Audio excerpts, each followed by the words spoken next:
Superior team जो है ना वो क्लियरली नजर आ रही है इंडिया, और जिस तरह से इंडिया खेल रही है और जिस तरह से इंडिया ने सारी अपनी प्लानिंग की हुई है, और बहुत सारी चीजें उनकी ऑटोमेटिकली ठीक हो गई है with Surya Kumar getting the form that he is getting. पिछले 2 मैच से लग रहा है कि वो जो कुछ 1-1.5 साल 2 साल से फॉर्म खराब हो रही थी ना, वो वापस आ गई अच्छी फॉर्म। और उसमें राइट टाइम पे brilliant and positive cricket bye team India.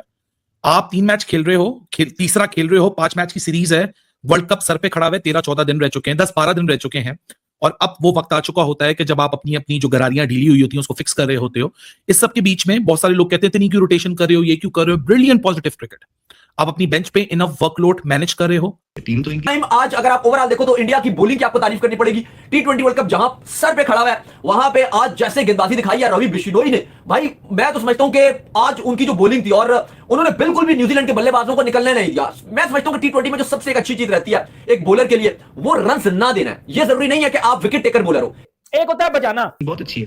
Politics side या बीसीसीआई के जो मसाइल है या पॉलिटिक्स जो होती है, इन सारी पॉलिटिक्स में इनके प्लेयर्स जो हैं ये बेचारे सफर कर रहे हैं। इनका बीच में कोई ऐसे जमल दखल है नहीं। इनको तो जो कहा जाता है वो ये कर लेते हैं। तो जिसमें से इनकी जो पहले बात हो रही थी जब विराट खेलते थे, रोहित खेलते थे, उनकी प्लेइंग पे उनकी परफॉर्मेंस पे बड़ी बात होती थी। लेकिन इस एक होता है ठोकना, एक होता है गले में पट्टा डाल के कुत्ते की तरह घुमाना। वो हाल किया है भाईजान इंडिया ने न्यूजीलैंड का, और एक साइड में हम पाकिस्तानी है जिनकी मार्केटों की फटी पड़ी है टी20 वर्ल्ड कप को लेकर। भाईजान हमारा इंडिया क्या हाल करेगी 15 फरवरी को, वो आज इंडिया ने किस्म का आपको डेमो दिखा दिया है कि इंडिया आपका 15 फरवरी को क्या हाल करेगी। बेटा खोल के आपके अंदर डाल देगी, क्योंकि आज जिस तरह की इंडियन टीम ने बैटिंग की है ना, और फिर भी आगा जी 15 वाला मैच जीत जाना, अपने भाई बांग्लादेश का बदला लेना है और इनको हराना भी, और साथ ही साथ जैसा कहते हैं ना फाइनल भी इंडिया से लंका में लेके जाना है। लेकिन जो हालात लग रहे हैं, मतलब कि न्यूजीलैंड इतनी बड़ी टीम है राइट टाइम पे, और साथ में कुछ इनके क्रिटिकल डिसीजंस जो हम लेते हुए बहुत सोचते हैं, इन्होंने लिया ये सोचे बगैर कि गिल कितना बड़ा प्लेयर है। इन्होंने सोचा कि उसकी जगह टी20 में नहीं बन रही है, तो सारी चीजें सही जगह प्लेस होती हुई दिखाई दे रही है। और ईशान किशन के लिए तो ये जिंदगी का सबसे बड़ा ऑडिशन था, जिसमें वो फ्लाइंग कलर से पास हुआ है। बस एक आध और ऐसी परफॉर्मेंस दे दी तो एक स्टैंप लग जाएगी कि ये वर्ल्ड कप में हर हालत में आपको एक्शन में दिखाई देगा। बिल्कुल ऐसे ही है। और अब प्रेशर तो देखे, पहले ईशान किशन पे था। अगर वो लास्ट मैच में परफॉर्म ना करता तो शायद उसको रेस्ट करवा के अय्यर को खिला देते उस नंबर पे। अब प्रेशर टोटली संजू पे आ गया। मुझे लगता है संजू की जिंदगी में ना सुकून ही नहीं है। सुकून नहीं है। उसने इस तरह का खेलना है, फिर जब बात आ जाएगी ना कि अब नहीं, अब इसको मौका नहीं मिलने वाला, तो फिर एक ऐसा 100 करेगा, सब पागल हो जाएंगे। टीम मैनेजमेंट सोचेगी कि अय्यर को भी खिलाने का, जो बाहर ओवर बैठे हुए हैं उनको भी खिलाने का, तो शायद फिर ईशान किशन कीपिंग करे और प्लेइंग 11 का हिस्सा भी बने वर्ल्ड कप में। इसलिए संजू का परफॉर्म करना बड़ा जरूरी है। और मैं समझता हूँ कि संजू ऐसा प्लेयर नहीं है जो टीम से ड्रॉप हो, और ये टीम आइडियल उसके लिए फॉर्मेट है टी20 का। और परफॉर्मर भी और खेलता भी बड़ा जबरदस्त है। फॉर्म आने जाने वाली चीज होती है। आप देखें ना कितने प्रेशर के बाद वो आया, सारा वो 15-20 मैचेस वो बाहर बैठा रहा 200 करने के बाद। वो भी प्लेयर है यार, वो उस पर भी प्रेशर आता है, तो इसलिए अब और ज्यादा प्रेशर है। ईशान किशन ने रन कर दिए। सबको इनफ गेम इंडिया खेला है बिल्कुल वर्ल्ड चैंपियंस की तरह। मतलब बैटिंग जो थी ना वो तो कमाल बैटिंग थी। और ऑब्वियसली बात है इंडियन क्रिकेट फैंस के लिए सबसे अच्छी खबर यह है कि सूर्या कुमार यादव फाइनली उन्होंने मतलब अपना जो उनकी वर्थ है, जो उनकी एबिलिटी है, वो उन्होंने शो की। लेकिन इनकी बहुत अच्छी है। पॉलिटिक्स साइड या बीसीसीआई के जो मसाइल है या पॉलिटिक्स जो होती है, इन सारी पॉलिटिक्स में इनके प्लेयर्स जो हैं ये बेचारे सफर कर रहे हैं। इनका बीच में कोई ऐसे जमल दखल है नहीं। इनको तो जो कहा जाता है वो ये कर लेते हैं। तो जिसमें से इनकी जो पहले बात हो रही थी जब विराट खेलते थे, रोहित खेलते थे, उनकी प्लेइंग पे उनकी परफॉर्मेंस पे बड़ी बात होती थी, जिसकी वजह से उनका नाम बना रहता था। इस टीम में परफॉर्मेंस भी लड़के करते हैं, लेकिन एक जब से गौतम गंभीर टीम के अंदर आए हैं तो एक अजीब से प्रेशर के और क्रिटिसिज्म के अंदर मुब्तला हो गई है ये भारत की टीम। क्योंकि सियासी चाल चलन बहुत ज्यादा स्टार्ट कर दिए हैं भारत की टीम ने, जो कि मजबूरी है प्लेयर्स की। क्योंकि मजबूरी ये है कि आपको जो बीसीसीआई कहेगा वो आपने करना है। और बीसीसीआई की मजबूरी ये है कि घर की बात है, सारी पार्टी उनकी घर की है। जो भी सारा आप लोगों को पता है, जय शाह और ईशान, तो जो उनको पार्टी कहेगी, गवर्नमेंट कहेगी, वो जो है ना करेगा बीसीसीआई। और बीसीसीआई जो कहते हैं प्लेयर करते हैं, जिसकी वजह से इतनी हाईलाइट नहीं आजकल इनकी चीजें हो रही हैं और एक प्रेशर भी अननेसेसरी में पड़ गए। जिस तरह हमने वनडे में देखा, हारे हैं, बुरी तरीके से हारे हैं। गौतम गंभीर पे बड़ा प्रेशर है, लोग डिमांड कर रहे हैं गौतम गंभीर को निकाला जाए, क्योंकि ये वही गौतम गंभीर है जिन्होंने विराट कोहली और रोहित शर्मा को भी फोर्स किया रिटायरमेंट लेने के लिए। ऐसा मैं नहीं कह रहा हूँ, ऐसा न्यूज कह रही है, ऐसा भारत के अपने सहाफी कह रहे हैं, ऐसे भारत की जो क्राउड है या भारत के जो लोग हैं वो कह रहे हैं कि इन दोनों के अर्ली एग्जिट के पीछे गौतम गंभीर की पॉलिटिक्स है। आपको क्या लगता है? आप अपनी राय नीचे कमेंट सेक्शन में मुझे जरूर बताइएगा। वीडियो अगर पसंद आए तो वीडियो को लाइक, शेयर और चैनल को सब्सक्राइब जरूर से कीजिएगा।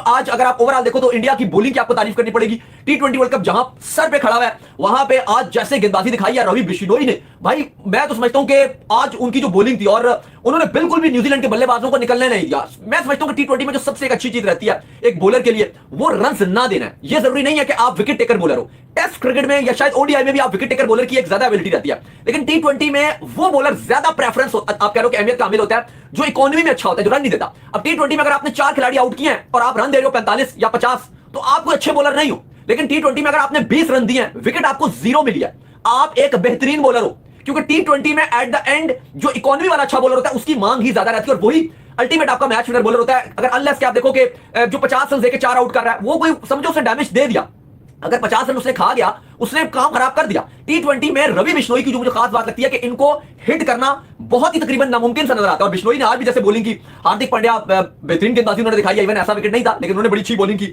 और इंडिया जो है उसने बिल्कुल ऐसा लगा कि इंडिया की जो बॉलिंग अटैक है उसने टोटल न्यूजीलैंड को दबोच के रख लिया, टोटली न्यूजीलैंड को पकड़ के रख लिया। दोस्तों इस समय टीम इंडिया बहुत ही अच्छी फॉर्म में चल रही है, खास करके T20 में। दोस्तों T20 में जिस हिसाब से भारत ने न्यूजीलैंड को लगातार 3 मैचों में करारी शिकस्त दी है, उसको देखने के बाद दुनिया जान चुकी है कि जो भारत की जो T20 टीम है वो पूरी तरह से चेंज हो चुकी है। और यहाँ पर जो नई टीम बनी हुई है, इसमें जितने भी लड़के हैं सारे 200 के ऊपर से स्ट्राइक रेट से खेलने वाले हैं। और दोस्तों इस बार जो वर्ल्ड कप की सबसे मजबूत टीम मानी जा रही है वो इंडिया ही मानी जा रही है। हालांकि हर बार इंडिया एक मजबूत टीम बनकर ही आती है वर्ल्ड कप के अंदर, लेकिन दोस्तों इस बार कहा जा रहा है कि ऑस्ट्रेलिया से भी ज्यादा खतरनाक इंडियन टीम होने वाली है। जी हाँ दोस्तों, और मैच इंडिया और ऑस्ट्रेलिया के बीच में ही मजेदार होने वाला है।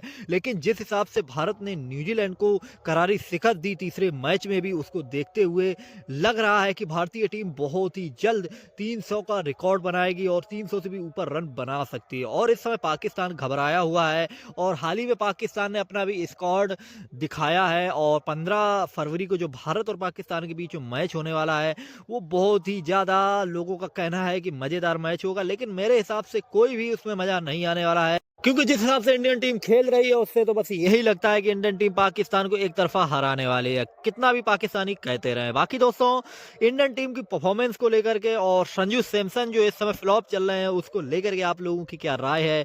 एक तरफ सूर्य कुमार यादव भी फॉर्म में आ चुके हैं, अभिषेक शर्मा, ईशान किशन ताबड़तोड़ बल्लेबाजी कर रहे हैं। इन सब को लेकर के आप लोग क्या अपनी राय रखते हैं। और जो T20 वर्ल्ड कप में जो 15 फरवरी को इंडिया पाकिस्तान का मैच होने वाला है उसको लेकर के आप लोगों की क्या राय है और कौन मैच में जीत रहा है